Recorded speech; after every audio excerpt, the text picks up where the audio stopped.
Speaking of stakes, let's talk about taxes. You might say the big loser tonight, Measure 120 here, a statewide tax package to increase the gas tax and others and fund transportation, failing in what Congressman Earl Blumenauer, former congressman, called an avalanche. Keep in mind, Democrats wanted to repeal this piece of legislation they passed, then forced it onto the May ballot, moving up from November. In part, Republicans say to distance it from when the governor would be on the ballot. This is a non-starter. It's not happening. Let's talk Congress. Oregon Senator Jeff Merkley going for his fourth term in the Senate and will advance to the general election, collecting more than 90% of the vote on the Democratic side.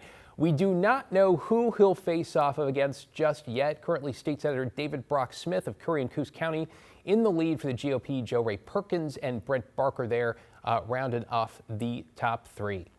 Hopping over to Oregon's only real swing district. It's an odd shape. Congressional District 5. It hits the Portland Metro, south through Lynn County, over to Central Oregon, parts of Marion County too. AP calling this for Deschutes County Commissioner Patty Adair on the Republican side. Adair running heavily on affordability. And she will face off against incumbent Democratic Congresswoman Janelle Bynum. Keep in mind, this is a seat Democrats flipped in 2024 when Bynum knocked off Republican Lori Chavez DeRemer. To District 2, Congressional District 2, the only Republican seat in the state. Incumbent Cliff Bentz cruising to victory in his primary, nearly 80% there in his quest for a fourth term. Large swaths of eastern and southern Oregon there. He'll be up against Democrat and former state representative Chris Beck, who also worked in the ag department under the Obama administration. All right, back to the Portland Metro. Bear with us. There's a lot to get to tonight. In Washington County, 3 of the 5 commission seats are up for grabs. This is the chair's race. Current Commissioner Pam Treese in the lead. Her fellow Commissioner Nafisa Fye not far behind. Keep in mind, on these nonpartisan races, the winner needs 50% plus 1 to win outright. Otherwise, it goes to a November runoff. This is on track for that. District 2, there are also 3 candidates running. Felicita Monteblanco, Parks and Rec policy buff over the 50% threshold, though results there still coming in the other 2 in a battle, it appears, for second. And it's a crowded race for District 4 in Washington County. Former Hillsborough Mayor Steve Calloway around 36%, though this one also looks like it's headed to a runoff, a close fight for the number 2 spot.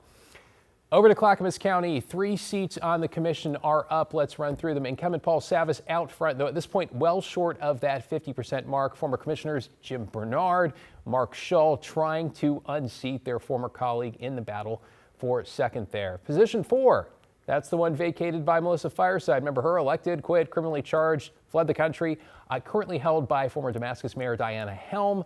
Again, the 50% threshold needs to be met in order to avoid that November runoff. Finally, position 5, which political observers say is the one to watch, a rematch between Ben West, who ousted Sonia Fisher 4 years ago. Fisher, a Lake Oswego Democrat and lawyer, is currently ahead of Wilsonville nurse and Republican West, though only by, it looks like, about 3 or 4% there, which means with votes still coming in this race, too close to call. For an evolving list of tonight's results and early calls by the AP and Oregonian, be sure to check out kgw.com.